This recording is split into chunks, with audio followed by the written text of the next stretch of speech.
Network Entertainment.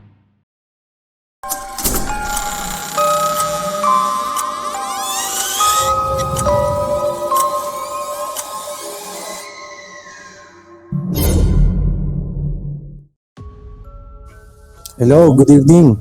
Ayan, Friday na naman at panibagong episode na naman ng The Red Door Podcast PH. Ayan.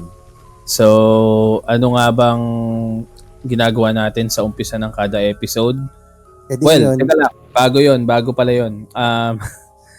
Bago natin basahin yung mga comments mula sa nakaraang episode, gusto ko lang kayo invite ulit na kung hindi nyo pa na-like yung mga Facebook page namin, yung Instagram page namin, make sure na naka-follow kayo. Ayan, nakalagay sa baba. Kung nanonood kayo sa YouTube, makikita nyo yan. The Red Door Podcast PH sa Instagram at The Red Door Podcast PH din. Yun, madaming salamat. At saka if ever man na may post kami dun sa page, hindi dun sa may community kasi yung community is limited lang yung nun. Yung mga members. Oo, sa mga members. Yung post namin dun sa may mismong Facebook page ng The Red Door Podcast PH. Favor lang pa-share. Oo, tama. Isipin niyo na lang yan yung yun yung mga yung mga picture na pinapapusuan para manalo. 'Di ba?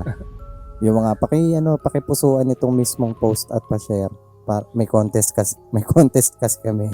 Yan, imagine niyo ganoon na lang 'yun. Tama. Tsaka nga pala, since nakikinig kayo dito sa episode na to, ngayong Friday, bukas babawi kami kasi 'di ba last week wala tayong guest episode. Walang guest. Bukas babawi kami and sobrang ganda ng episode na 'yon. Oh, ang tinutukoy ko guest with a double S. Oh, sabagay guest kasi hulaan nyo. Hulaan nyo kung sino yung magiging guest para bukas. Pero last week nga kasi hindi natuloy. So, this week meron na. At yung isa nyo pang abangan is isa pang guest na masasabi kong talaga special. Ito, to. Kilala nyo to. Sigurado. Saka isa talaga to sa mga ano ba yan?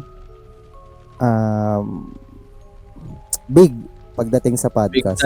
Big time. Big pagdating sa isang horror podcast. Ayan. Si Ate Bebs, si Ate Bebs siguro antayin muna natin kasi medyo busy pa sa kakabaril-baril eh. Nagsi-CODM pala siya, no? Busy pa si Ate Bebs antayin na lang natin. Ayun nga pala, sinasabi mo nga na meron tayong upcoming na collaboration dun sa big podcast na tinutukoy mo kanina. Meron akong nabasa na comment sa YouTube natin.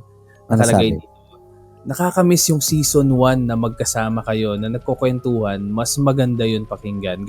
Galing kay Dennis Olicia. Ito. This time, mapapanood nyo na. Abangan nyo ulit yan. Kasi kaming apat magkakasama. Ayan, nagkaroon na kayo ng clue Ibig sabihin, dalawa din sila. Oo, nagkaroon ng clue. Sobrang excited ako doon kasi una, ayun, magkasama ulit kami ni Tito James doon sa mismong video sa podcast na yon. Plus, kasama namin yung podcast na yon at nasa isang lugar lang kami. Tsaka hindi lang siya basta-basta lugar. Basta malalaman nyo na lang next week. Excited na din kami. Tapos yun Cross yun. Hindi lang collab sa podcast namin. Collab din yun. Hindi lang namin sila i-guest sa podcast namin. Magiging guests din kami sa podcast nila. So, yan. So, makikita nyo. Hindi ko alam kung paano namin gagawin yun. Medyo natatawa na ako ngayon. Hindi nakakatawa. Natatawa lang ako sa sarili ko kasi parang Siyempre, alam niyo naman na Hindi, parang, tsaka ginagawa natin yun dito, di ba? Tapos pag ginagawa natin dito, tatawa tayo.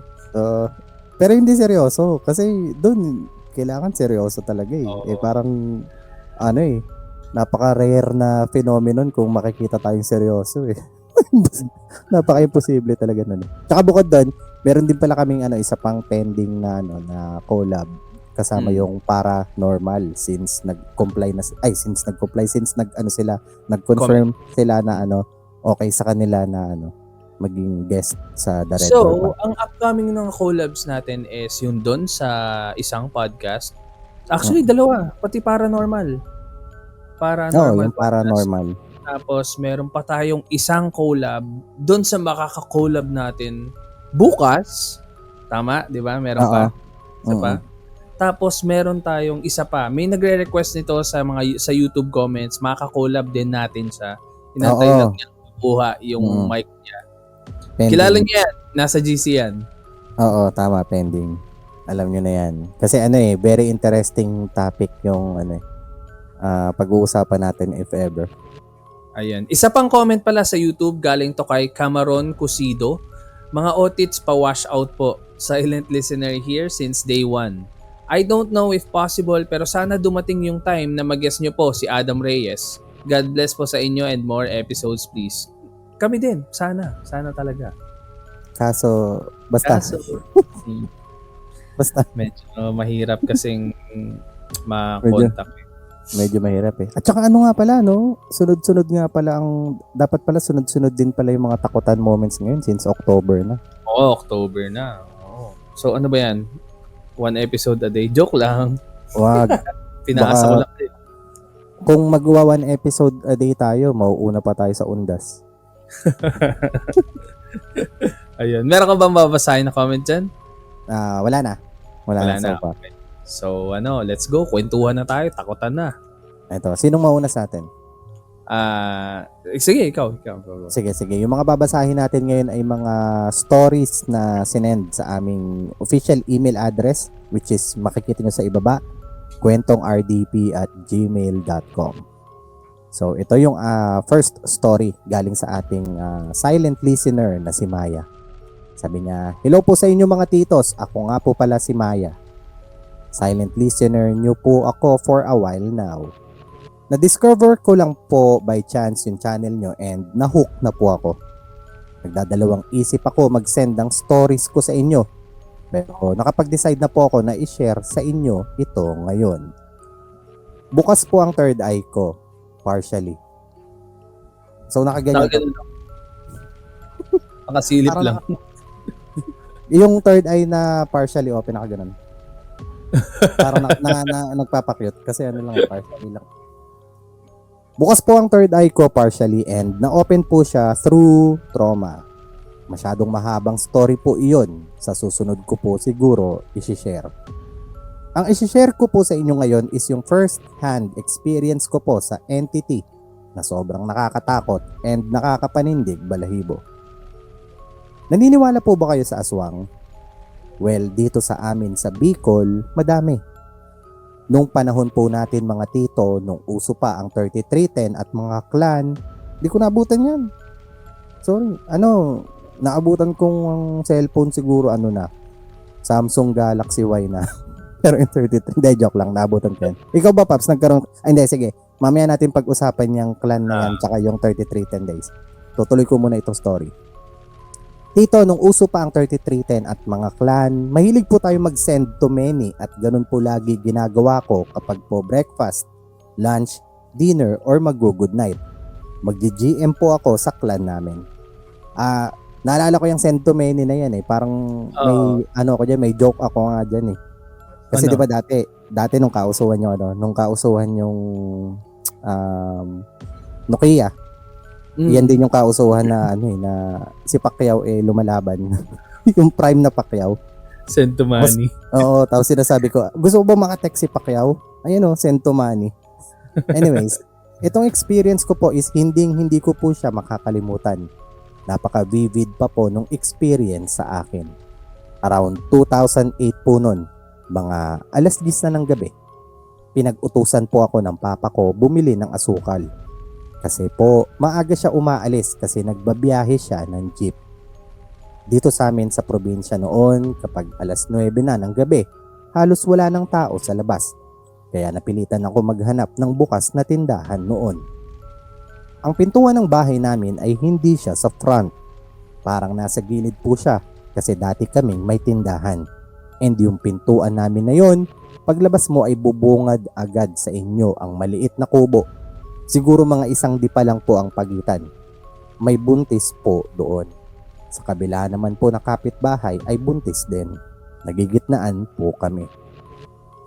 Nakabili na po ako noon ng asukal at oras na po para mag-GM ako. Makaka-relate po kayo sa ginagawa ko kasi nung time po natin na yun, ang pinaka-response natin kapag po masyadong matagal mag-send ang message sa Nokia natin ay itataas po natin ang phone natin. Papalapit na po ako noon sa bahay namin nang itaas ko po ang cellphone ko at doon ko po nakita sa taas ng kubo sa tabi ng bahay namin yung itim na silhouette ng lalaki na kulot. Itim na itim po ang katawan niya at nakadapo sa bubong ng kubo. Para po siyang nakapalaka na pose. Itim na itim po ang katawan niya at ang sobrang kinilabutan po ako nang makita ko ang nanlilisik niyang mata na nakatingin sa akin. Black po siya lahat at mata niya lang makikita niyo. Sorry. Medyo dapat di ko binitin yung part na yun. Yung sa may black po siya. Anyways, may kasabihan po kasi sa amin dito na kapag naunahan mong makita as aswang, di ka niya papatayin. Pero kapag naunahan ka niyang makita sa mata, papatayin ka niya. Pero nung time na yon, hindi po ako natakot agad. Dire-diretso pa po ako papasok sa bahay. Dumaan pa ako mismo sa kubo na yon. Nung pagsarado ko po ng pintuan, doon na po ako nanlamig, pinilabutan, nagpray at pinagpawisan ng grabe. Isang bagay ang nakalimutan mo. I-GM kung ano yung nakita mo. Kasi may clan ka, dapat nung moment na yon, pag sarado mo ng pinto, nanlamig ka, hinilabutan, nagpray, pinagpawisan, sabay GM. Guys, anyway, mamaya natin pag-usapan. Ang pinaka nakakatakot po sa experience ko na yon is nakilala ko po yung nakita ko. Dito lang din po siya sa amin. Parang long distant relative ko siya kasi po asawa siya ng kapatid ng asawa ng stepsister ko. Okay, eto na naman tayo sa moment na mag-ano na naman ako, mathematical equation. So, asawa siya ng kapatid ng asawa ng stepsister ko. So, may stepsister siya, may asawa. May asawa. Tapos kapatid nun. May asawa pa. Oo. So, magkaano-ano sila? Wala. Kasi stepsister niya. Oo, stepsister niya. Hindi po ako nakakatulog kasi po sobrang natatakot ako na baka balikan niya ako. Natatakot po ako nun para sa buhay ko. May kasabihan din po dito sa amin na wag mong babanggitin ang pangalan ng aswang. Kasi palagi silang nakadikit ang tenga nila sa lupa at nakikinig. Pero kinabukasan po ng experience ko na yun, hindi po ako nag-atubiling i-chismis sa mga kaibigan ko ang nakita ko. At sinabi ko din po kung sino. Para if ever man may mangyari sa akin, ay may mahahabol sila. Kinuwento ko ng kinuwento sa mga kakilala ko at after po nung encounter na yon, di ko na siya nakita ng ilang buwan. Dumating sa point na nagkasalubong po ulit kami. Nung nakita ko po ulit siya, sobra siyang pumayat at nagpagupit din po siya.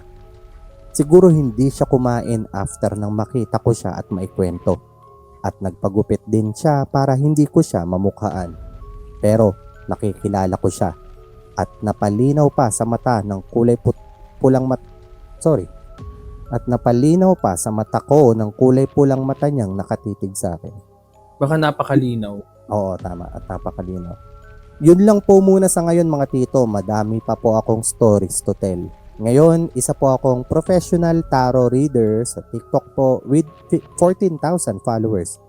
Sa susunod po, ikukwento ko sa inyo kung papaano nabuksan ang third eye ko. Maraming salamat po. Marami ding salamat, Maya.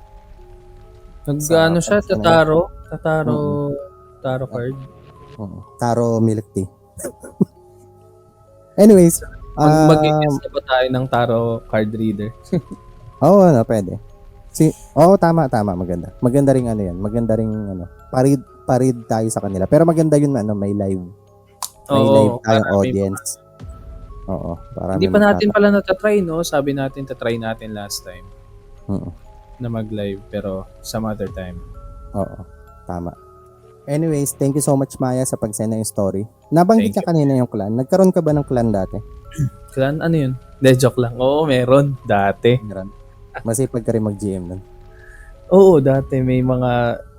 Tapos nagtataka nga ako kasi parang nung time na yun, wala pang Unli. May Unli na ba dati? May Unli na rin. May Unli na. Ito Parang yung mga, kasi dati, unang labas ng cellphone, parang wala pa di ba? oo, wala pa talaga dati nung unang labas ng cellphone. Kasi naalala ko yan, kailangan mo magpa-load ng worth 300. Tapos Oo. ang text, piso isa ang text. Picture So, free message, text pa nakasama yun yung 300, di ba? oo. Picture message, 15. 15. Oo. Kaya napakaswerte mo kapag may nag-send sa'yo ng picture message eh. Kasi Oo. biruin mo, gumastos siya ng 15 pesos sa load niya para lang masendan ka ng picture message. Tapos, naalala ko pa nga, di ba pag may Nokia ka, tapos naka-receive ka ng picture message, pwede mo yun i-background. Oo. So, yung Parang background nung, wallpaper, parang yung wallpaper. kumbaga parang yung wallpaper, no? Nung nauso itong clan, batak din ako dati sa clan. May Unli na yan. May Unli na nito, kaya grabe yan yung clan. Tapos, naalala ko pa to na parang, pag magpapasko, di ba ang Pasko, 24 na, ang Bisperas, 24, tas 25 yung Pasko. Eh, syempre, low budget lang naman dati. Ang Unli lang noon, 3 days. Kailangan, 23 pa lang, magpa-register ka na. Kasi mahirap na magpa-register. Mahirap na magpa-unli ng 24, 25. Buwawa ka talaga. Nangyari sa akin yan Nagpa-load ako. Pinilit ko. Nagpa-load ako. Nag-register ako. Akala ko kumagat. Nag-GM ako. Maya-maya, ang dami ng unsent messages. Sabi ko, ano nangyari? Ba't hindi na-send? Walang signal. Tapos pag-check ko ng balance ko, hindi ako unli. Nag-GM ako. Oo nga, isa din yun sa mga laging nangyayari. Oo. Naka-send to group ka ba niyan pag ganyan? Hindi. Ang style kasi niyan, kung ano yung clan, same sila lahat, 'di ba? Nung umpisa. Para naka-group sila sa phone book mo. Naalala ko yung clan ko noon, ASAC. All Star Alliance Clan, ASAC. Kaya ibig sabihin, ASAC, nasa unahan niya ng phone book. Except na lang kung may jowa ka. Kasi yung jowa mo, yun, or AAA. Parang AAA, asawa Q. Diba? Ganyan yung mga dati. AAA, asawa Q. Tapos, syempre, wala naman. Ako nun. Tapos, edi yung clan ko nasa unahan lahat. ASAC, tas lahat nung, pangalan. Oo. Kaya pa nag-send, ganun na lang. Anong codename mo dati? Hisoka. Hisoka. Seryoso talaga, promise. Hindi ako nagbibiro. Hisoka dati yung yung... Ano sa akin? Nakalimutan ko na yung sa akin eh. Baka ikaw si Prinsipe Cheesecake. Prinsipe Cheesecake. Basta pagdating kasi sa mga ganyan, laging Spider-Man related yung ginagamit ko. Parang Peter Parker, ganun. Parang ganun. Pangalan ko sa Discord ngayon, di ba? Pedro Parker. Pedro Parker.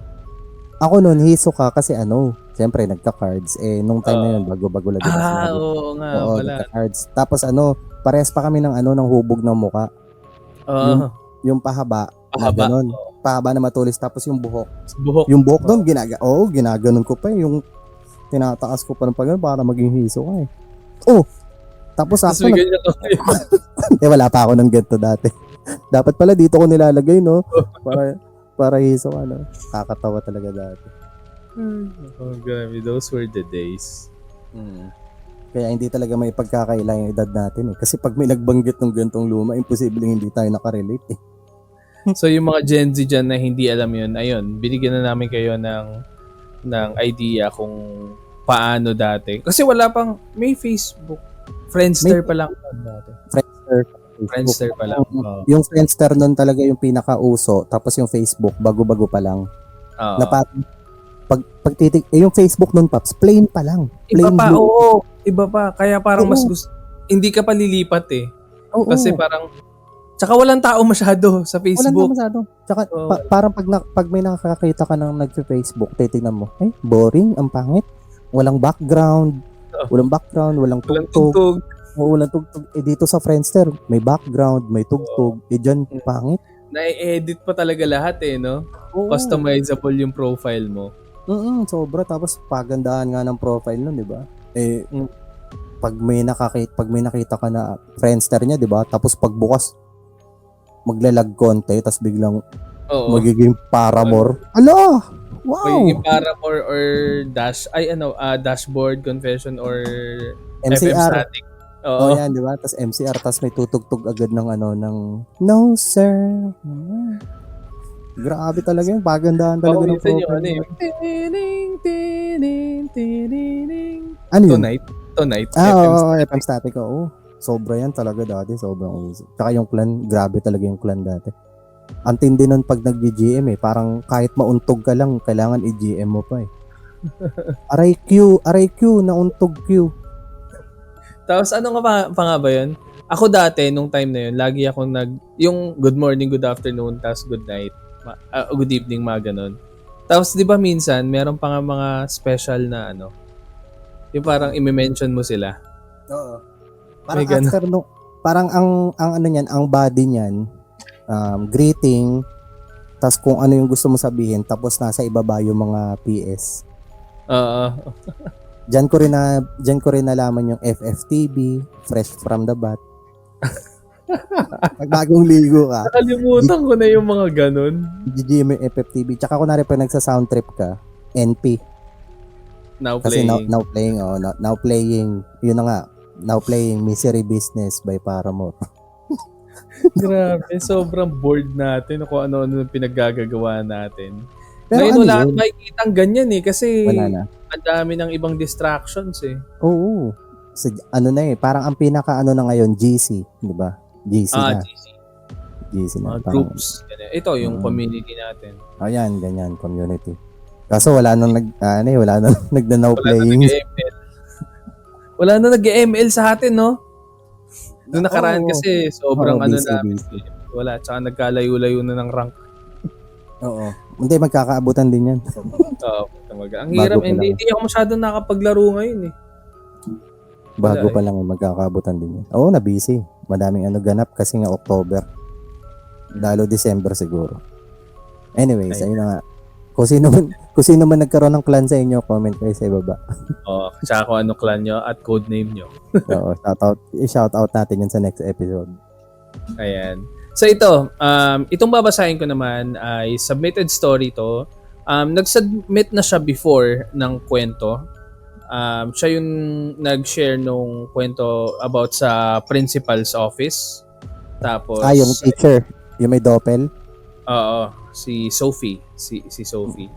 Ngayon, ang sinend niya naman na kwento is actually wala nga title. Ano bang title nito? Visit, nagulat ako. Akala ko may gustong sumali. Nanonood sa ibaba. Hindi pala. Hindi. Mamaya. Sorry. Gulat ako. So, yan. Ito yung kwento niya. Walang title kasi response lang yung nakalagay. Pero ito. Hello po again mga titos. About po doon sa doppelganger na teacher. Ang sabi po is baka raw po yung entity is ginawa yung teacher nung Tuesday since siya po lagi yung late doon umuwi. Kasi 'di ba may pagka late yung itsura nung kwento na yon. Hindi ko maalala kung saang episode ko na share to pero ayun nga nagtataka sila nung nakita nila yung doppelganger na yon kasi yung suot na damit is iba dun sa current na suot nung ginaya. So yun yung nangyari. So bali po maybe that Wednesday morning, yung Tuesday look pa din po ni teacher yung tinake form ng entity sa principal's office. Ang kwento pa raw po is siya daw po talaga yung hilig gayahin ng entity na yon. Hindi po yun yung first time na nakita yung doppelganger niya. And about po doon sa video na sinabi ko po last time, ito po yun. Napapakita ko mamaya. Wait lang, may video? May video. Ay nako, patay. Sabi niya pala pa-blur nung face nung lalaki sa video. Since siya po yung original owner nung video. Okay, video so paano ko yan? gagawin yun? Sa editing na lang? Ewan ko, basta isipin na lang natin paano. Ayun. Ang kwento pa raw po is siya daw po talaga yung hilig gaya. About po dun sa video, yun nga, i-blur na lang natin. Hanap ako ng way. May backstory and another story din po ako about sa video na yan. Na ipapakita natin mamaya. New Year's Eve po yung video na yan. Actually, mas maganda pakita na natin ngayon. Ito yung video pala.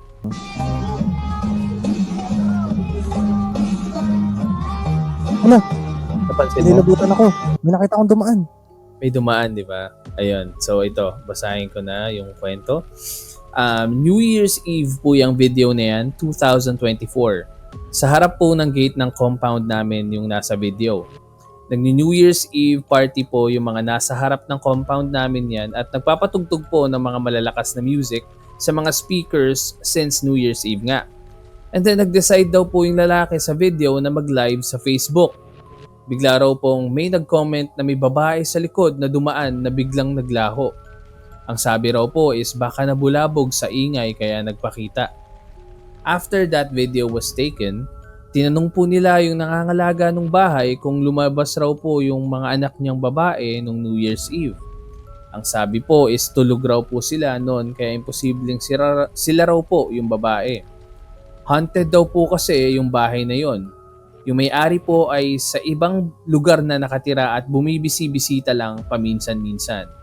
Meron pa raw po sa terrace niyang bahay na yan. May matandang babae raw po nakikita ng mga nakapilang tricycle driver sa amin. On to my personal story naman po. After pong kumalat niyang video sa barangay namin, nagka-group project po kami noon sa bahay namin ng gabi. And before po gumawa is lumabas kami ng bahay at bumili sa malapit na convenience store ng mamimerienda. Noong pabalik po kami sa bahay, nung padaan po kami sa bahay na nandun sa video is napatawa yung isa naming classmate na nagsabing, ang creepy naman yung bahay na yan. At sabay ko namang sinabi na, yan? May papakita ko sa inyo mamaya about dyan. At sabay tawa. Nung makarating po kami sa bahay ay pinakita ko sa kanila yung video at nakripihan at natakot sila. Pinagsisend din po namin sa mga iba naming classmate at friends yung video. Gagawa na po kami noon ng project noong biglang sumakit yung ulo ko. Yung parang tinutusukan ng karayom yung utak ko. Pero since gumagawa kami ng project at due tomorrow yun, ay pinilit kong gumawa. Pero kalaunan ay di ko rin kinaya sa sobrang sakit. Humiga po ako sa sofa namin at namahinga nun, isa kong kaklase ay lumapit sa akin. At nagsabing, di ba okay ka naman kanina? Tawa-tawa ka pa nga eh. Baka nagagalit sa'yo yung babae sa video.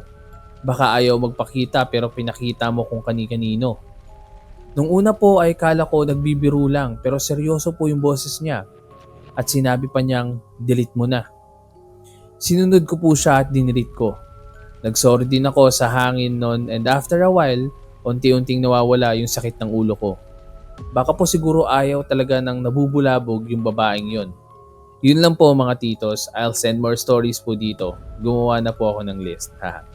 Ayun, maraming salamat sa iyo Sophie for sending your story. So, ito yung video ulit. Play natin one last time.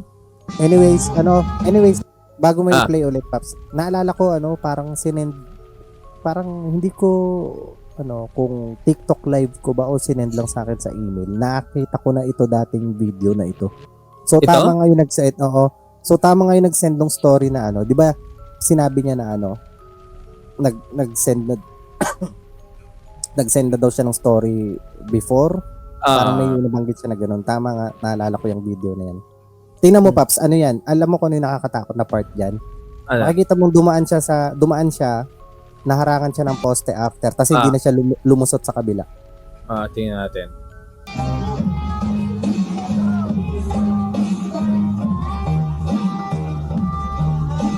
Tapos diba, kaso sayang, hindi na nababag. Hindi bumalik ko.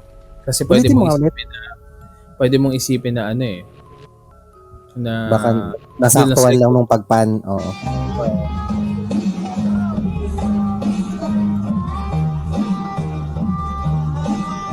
At saka nakakatakot, no? Kasi nagsasalita yung multo eh. Narinig mo? Sabi niya, please don't waste my time. Siya ba yun? Multo pala ni tawag doon. Sino kumanta nun? Ano nga ba? Ini, mini, mini, mo lover. Nakalimutan. Basta si Sean Kingston ba yan? Oo. Sean Kingston, So yun. Nako, ngayon iniisip ko kung paano ko i-edit to. Dahil bumahabad din yung mukha ni Kuya nung pinapost mo. Ay, sorry.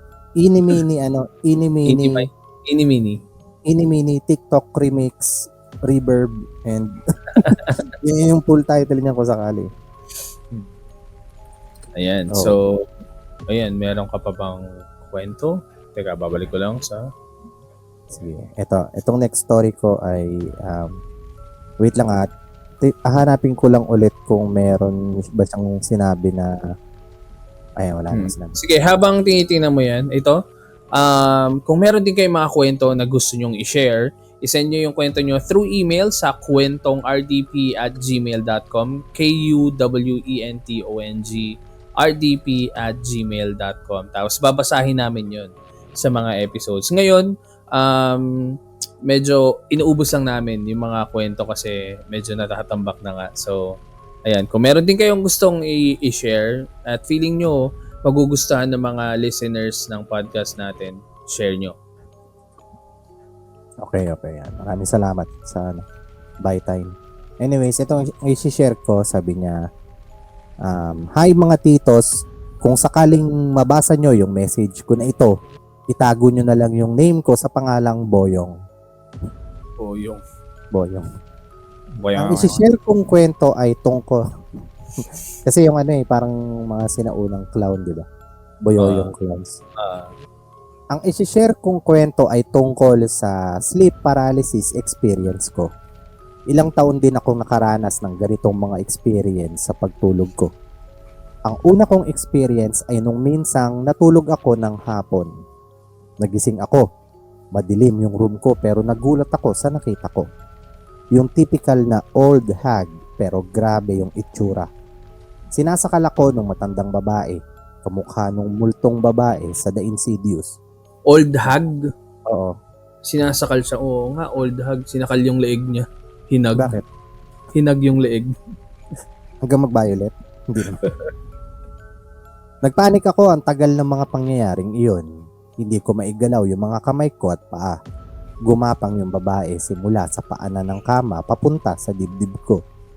Nung nagising ako, grabe ang pawis ko at hingal. Sa aking pagkakatanda, every time pagod ako bago matulog, nakaka-experience ako ng ganon.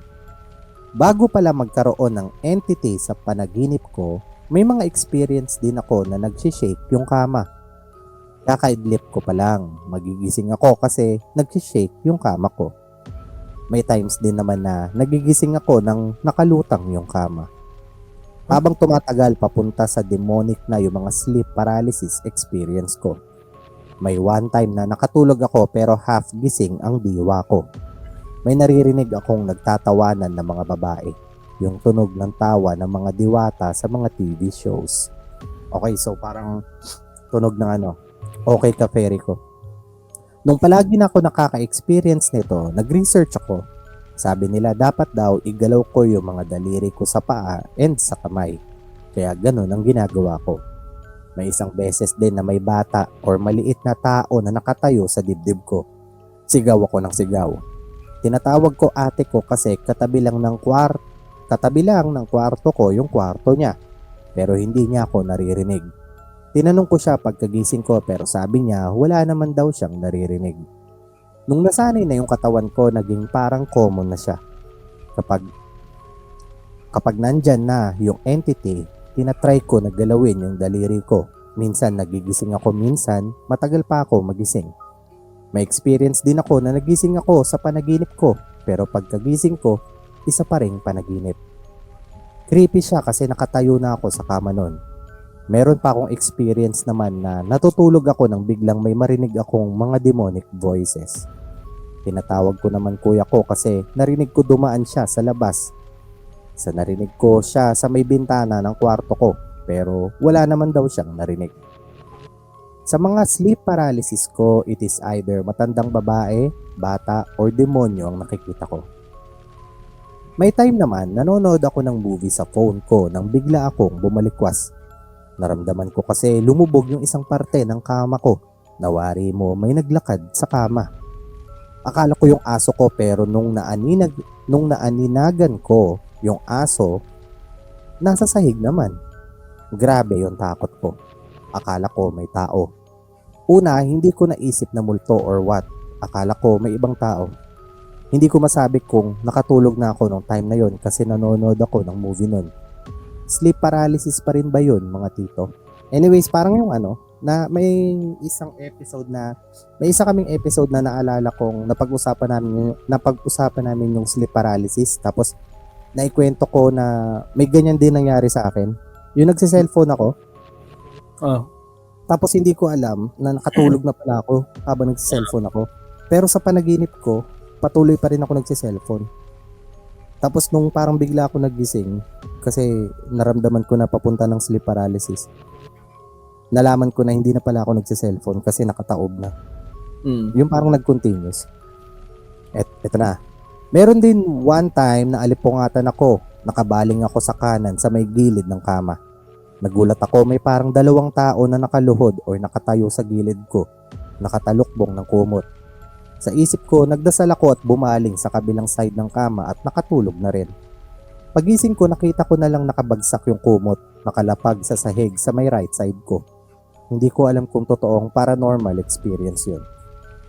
Trinay ko yung sinabi nila na magpatugtog ako ng radio or play ng kahit anong video para hindi ko ma-experience. Simula no, nag-iiwan ako ng nagpe-play sa TV ko. Madalas Friends or The Big Bang Theory. Pero kahit may ganun na paminsan-minsan, meron akong experience na sleep paralysis, lalo na pag puyat ako. Natigil lang lahat nung nangumpisal ako sa pare. Simula noon, nawala na yung mga nakakatakot na experience ko. Ewan ko kung lahat yon ay sleep paralysis. Salamat po. Ako naman, ang piniplay ko, Bang Bang Theory. Bago matulog, para hindi ako ma-sleep paralysis. Bang Bang Theory. Anyways, maraming salamat Boyong sa pag-send ng story. Paps, meron pala akong kwento tungkol yan sa sleep paralysis. Sige. Na-experience ko siya. Na-experience ko this week. Puyat ka lagi. Oh. So parang naisip ko na meron talagang contribution kapag puyat ka sa sleep paralysis. Pero medyo malala yung experience ko nito nakaraan kasi nagulat ako sa alarm ko. Ayan. Medyo natakot ako kasi hindi ko siya, as far as I remember, hindi ko pa siya na-experience ng ganun before. Na yung una, normally, 'di ba, ang sleep paralysis is parang naghalo yung sa akin eh. Normally, ang sleep paralysis, kung nasaan ka nung time na yon, pagising mo, hindi ka makagalaw, 'di ba? Yung sa akin, hindi ko siya ma-determine kung nananaginip lang ako o sleep paralysis. Pero, habang nangyayari siya, alam ko na sleep paralysis yun. Pero, yung instance kasi na yun, pipilitin mo, di ba, na magising sa sleep paralysis. Pero, ang masama nun is, nung paggising ko, nasa ibang lugar na ako. Parang naging panaginip siya. Pero, hindi ko maalala kasi yung details eh. Di ba kapag panaginip, hindi mo makikita lahat ng details. Pero nahihirapan akong gumising ulit doon sa unang gising ko. Paggising ko, akala ko tapos na. Pero nasa sleep paralysis pa rin ako. Tapos hindi pa rin ako makagalaw doon sa pangalawa. Tapos pero sobrang struggle. Pero sa pagkakaalala ko, hindi ko ginawa yung igagalaw yung paa. Ewan ko, nawala sa isip ko eh. O baka may gout ako nun. No kaya igagalaw mo yung maliit na hindi na fingers ng paa mo, di ba? Tapos may gout ka nung natulog ka. Aray ko. Aray mo. Aray ko. Hindi ka makakaano, no? Pero ayun, hindi ko maalala kung pang ilan, pero hindi lang 2 o 3 beses na gumising ako tapos hindi ako makagalaw. Tapos nung the moment na parang napagod ako, parang naalala ko yung ginagawa ko dati na sobrang normal na lang ng sleep paralysis. Yung parang pagising ko, sleep paralysis to. Bahala ka dyan. Tutulog ako ulit. Parang may time na gano'n na parang inantok ako kakalaban. Tapos bigla akong nagising. Tapos pagising ko, hingal na hingal ako. So parang, parang yung sleep paralysis demon sabi, uy, wala na, bibitaw na to. Sige na, bigay mo na. Busog ka niyan? Parang hindi. Kasi nangyari yon after ng shift ko. Kasi yung oras ng work ko, 11 hanggang 8 ng umaga eh. So, nangyari siya siguro mga between 9 to 11 a.m. Ganun. So, ano. So, hindi naman ako kumakain eh. Sa... may isang episode ng podcast. Matagal na to na guest si Adam Reyes. Ito na naman ako kay Adam Reyes na tinanong siya dyan about dyan sa sleep paralysis. Kung related ba sa paranormal. Eh, di ba into science nga si ano? Into science muna siya bago siya magpunta doon sa may paranormal side. Kasi hindi ko maalala ng detail yung explanation niya, pero ang parang pinaka doon, may parang explanation siya eh kung bakit nakakakita ka ng nakakatakot every time na nagkakaroon ka ng sleep paralysis. For example, natulog ka busog. Tapos during digestion,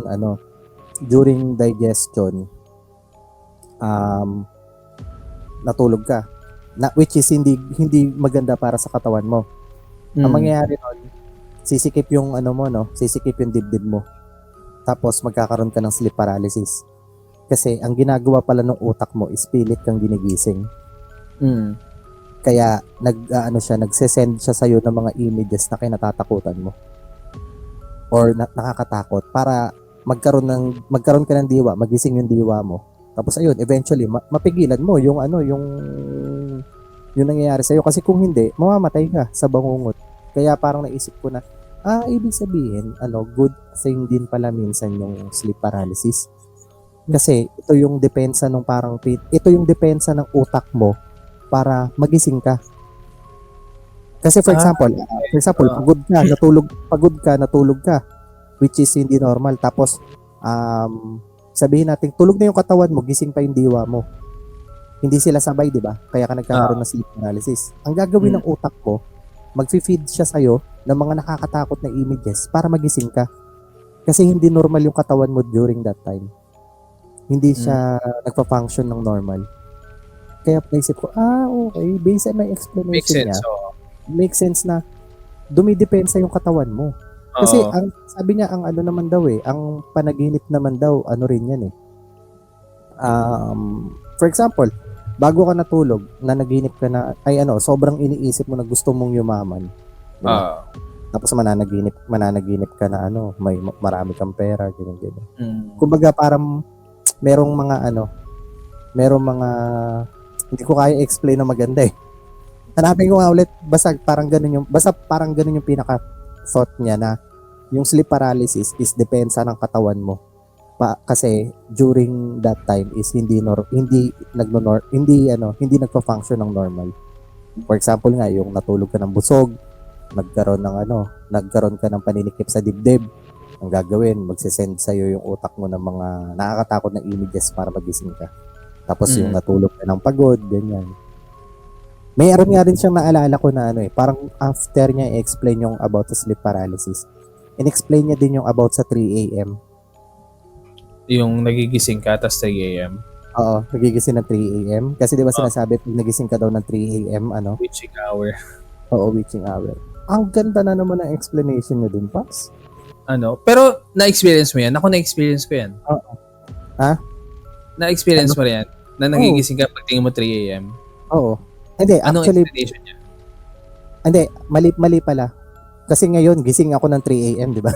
Minsan gising ako ng 3 a.m., Gising diba? ka na, Gising ako ng 3 a.m. Pero dati, before, na-experience ko talaga yung nagigising ako ng 3 a.m. Ang ganda ng explanation niya, Paps, na make sense talaga. Paano? Ano daw Tapos, reason? hindi mo napansin yung gising mo ng 3 a.m. nasasabihin nilang may nakatingin sa'yo multo is same sa oras ng witching hour. Kasi yung 3 a.m. pala, parang may tinutukoy siya about sa sa magnetic pole ng Earth na pinakamalakas ng oras na yon. Kaya before, yung mga nagpa-practice ng witchcraft, itinataon nila ng 3:00 kasi iniisip nila na yun yung perfect time para magsagawa ng mga rituals. Kasi yun yung time na malakas yung something magnetic pull ng Earth. Ngayon, may mga tao na na yung senses nila is sensitive sa ganun.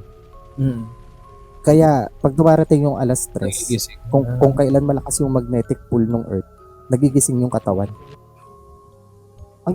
Basta hindi ko kayang i-explain talaga. Lahat talaga ng mga napapanood ko sa kanya, natatandaan ko lang yung mga ideas, pero hindi ko kayang i-explain na eksakto sa kagaya ng way kung paano niya sinasabi. Pero kapag siya yung narinig nyo mag-explain, makukonvince ka talaga na, okay, oo, magaganon.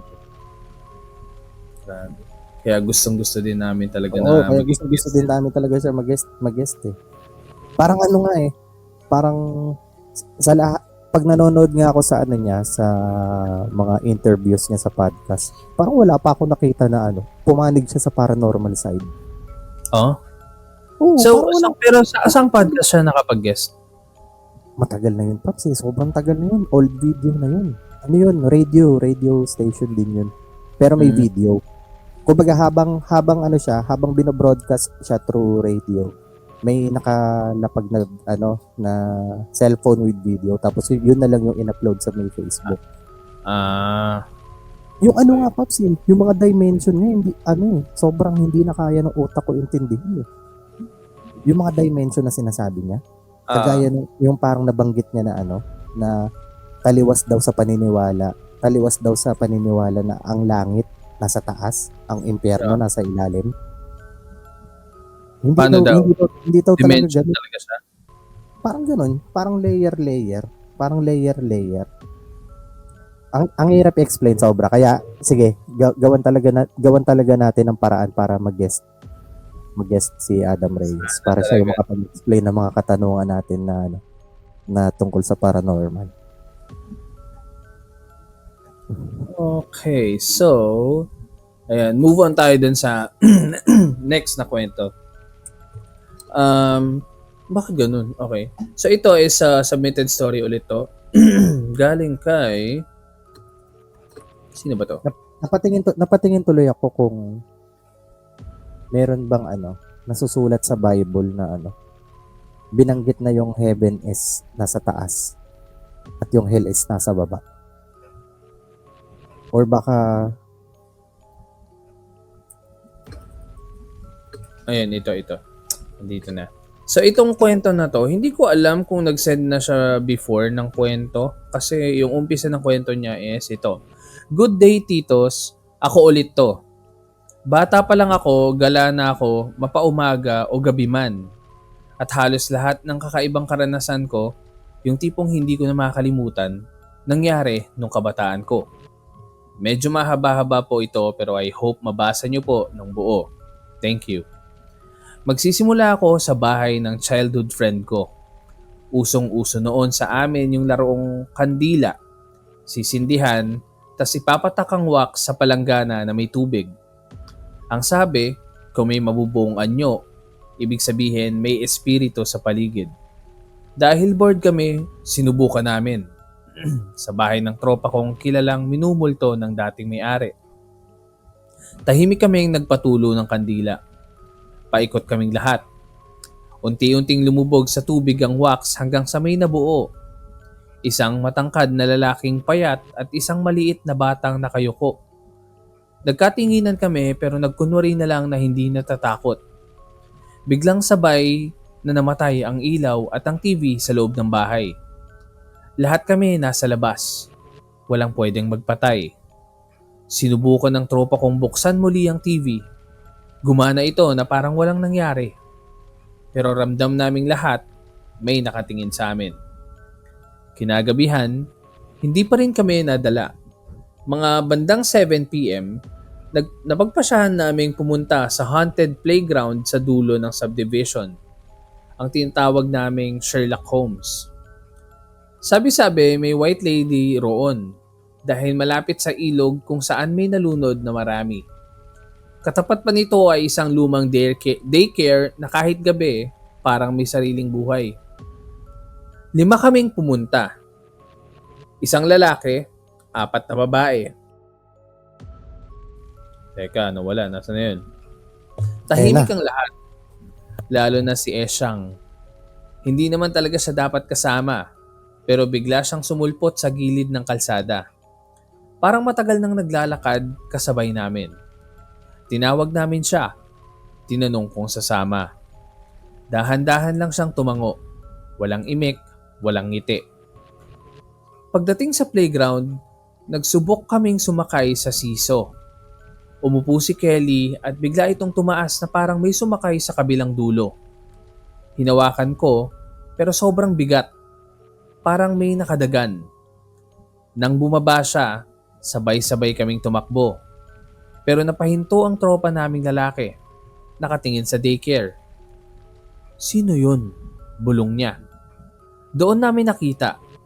Isang babaeng nakalugay ang sobrang habang buhok. Kumikilos kahit walang hangin.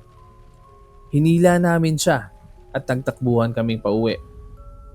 Nanlamig kami sa nakita. Nandoon si Esyang kumakain, nanonood ng TV. Nakangiti. Hoy, iniwan mo kami, sigaw ko. Napakunot siya ng noo. Anong iniwan? Hindi naman ako sumama sa inyo. Galing akong school, kararating ko lang. Nanlamig kami. Kung hindi siya ang kasama namin, sino ang sumama sa amin? Akala namin hanggang doon lang. Pero kinabukasan, mas malala ang nangyari. Nagkayayaan ulit kami sa bahay ng tropa kong may multong matandang may-ari. Luma na ang bahay at sa itaas may bakanteng kwarto na matagal nang nakasarado. Pagdating namin, napansin naming bukas ang ilaw doon. Pero sabi ng tropa ko, matagal nang walang gumagamit ng kwartong yan. Nagkulitan muna kami sa sala hanggang sa may malakas na tunog na galing sa taas na parang may bumagsak. Napatigil kami. Maya-maya, narinig namin yung tunog ng mga yabag. Dahan-dahang bumababa ng hagdan. Walang bumaba, pero tumigil ang yabag sa paanan ng hagdan. At doon, nakita namin ang anino.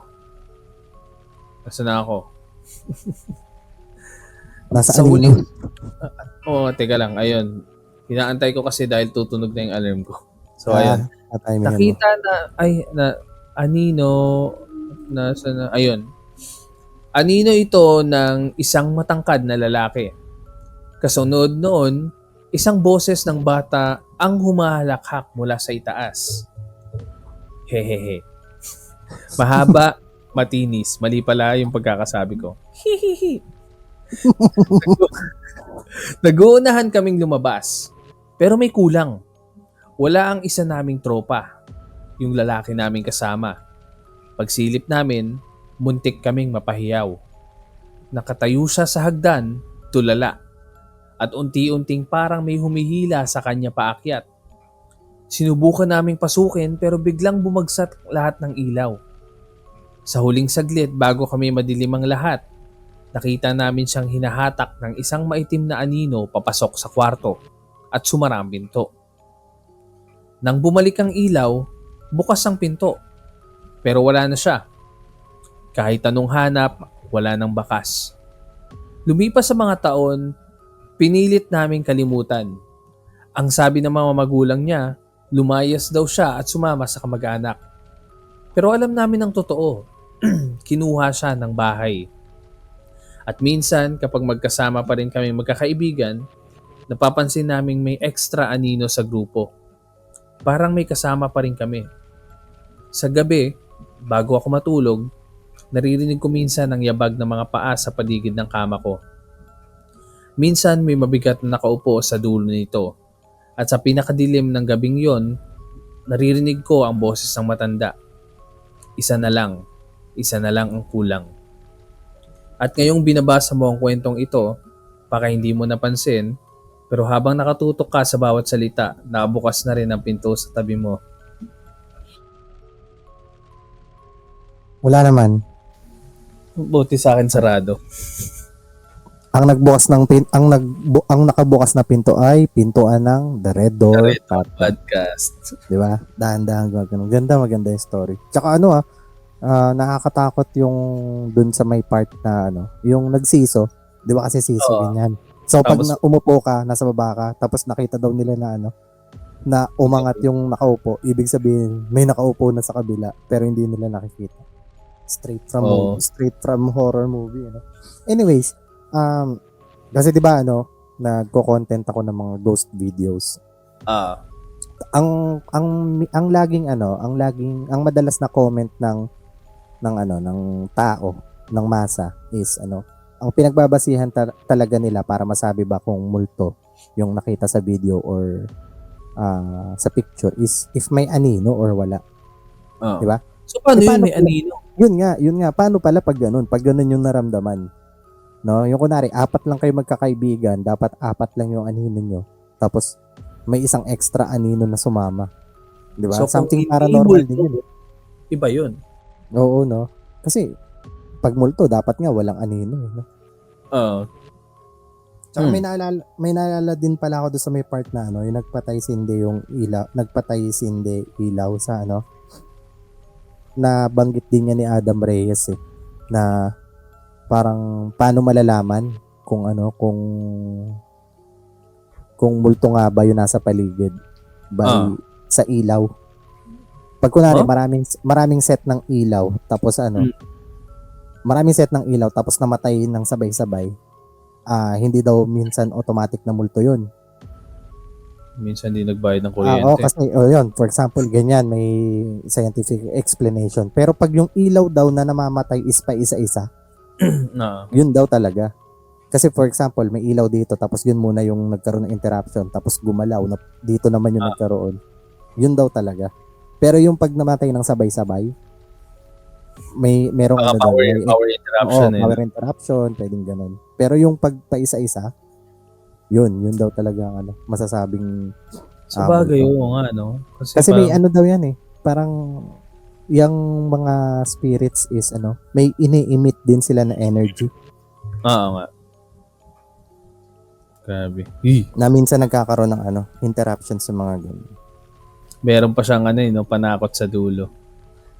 Alam mo dati nung bata ako, mahilig ako magbasa ng True Philippine Ghost Stories, di ba? May mga ganyang kwento yung parang alam mo yung sa dulo, yung may panakot pa.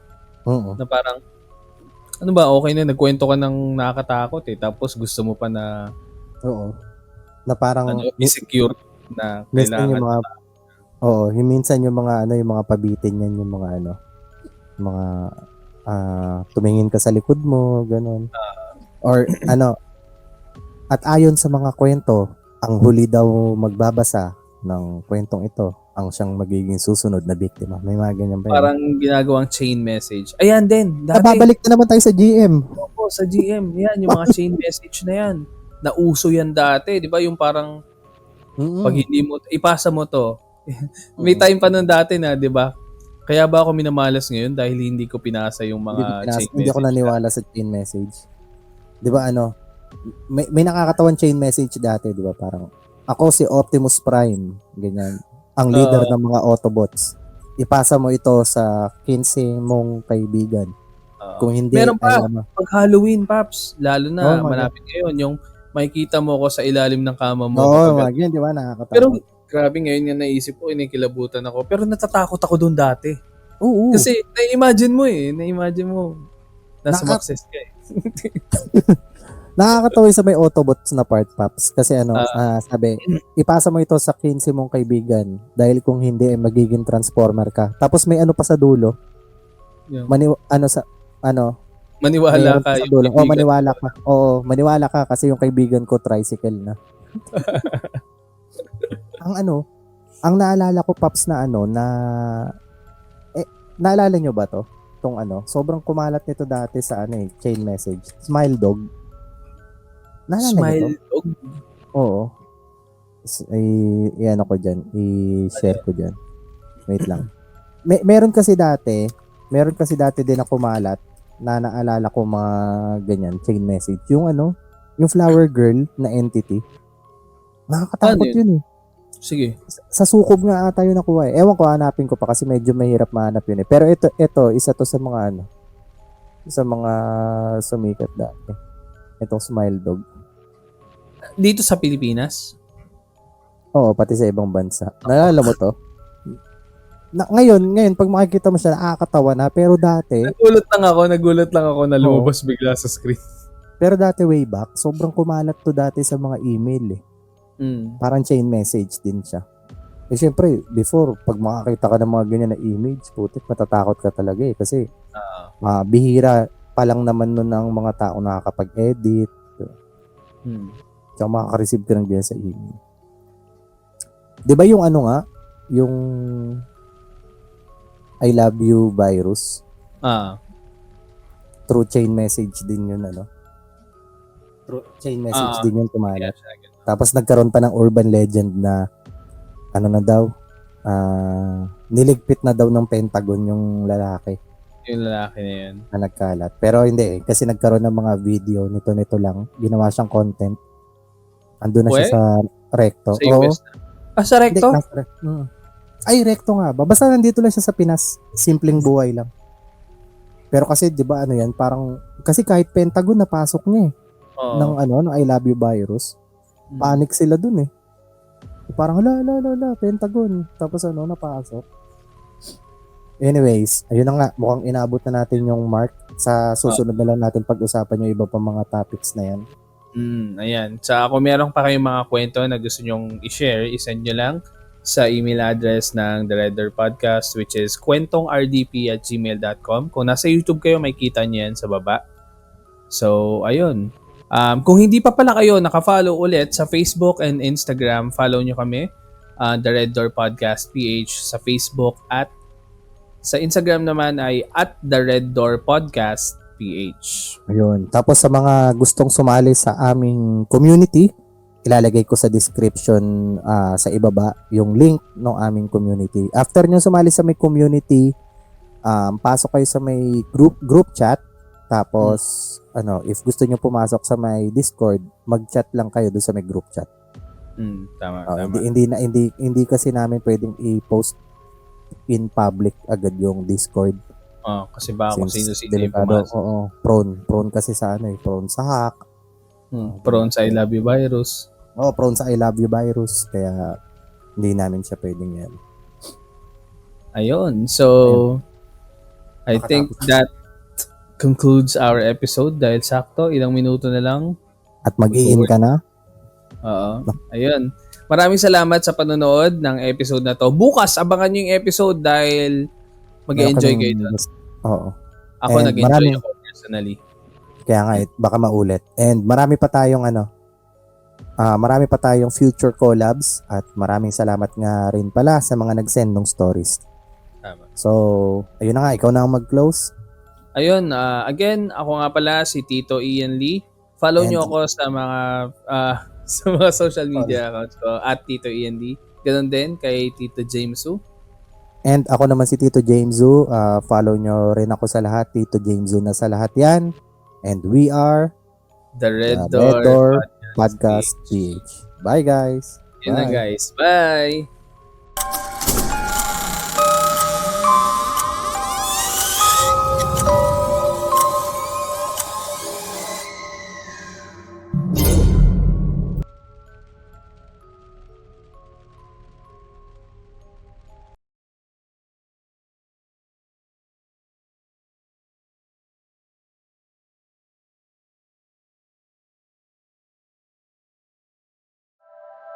The opinions of podcast creators, hosts, and guests are not necessarily reflective of the official stance of the Pod Network Entertainment, its hosts, or other network programs. The content created by the people behind the podcast is personal and not meant to harm any religion, ethnicity, group, organization, company, or individual.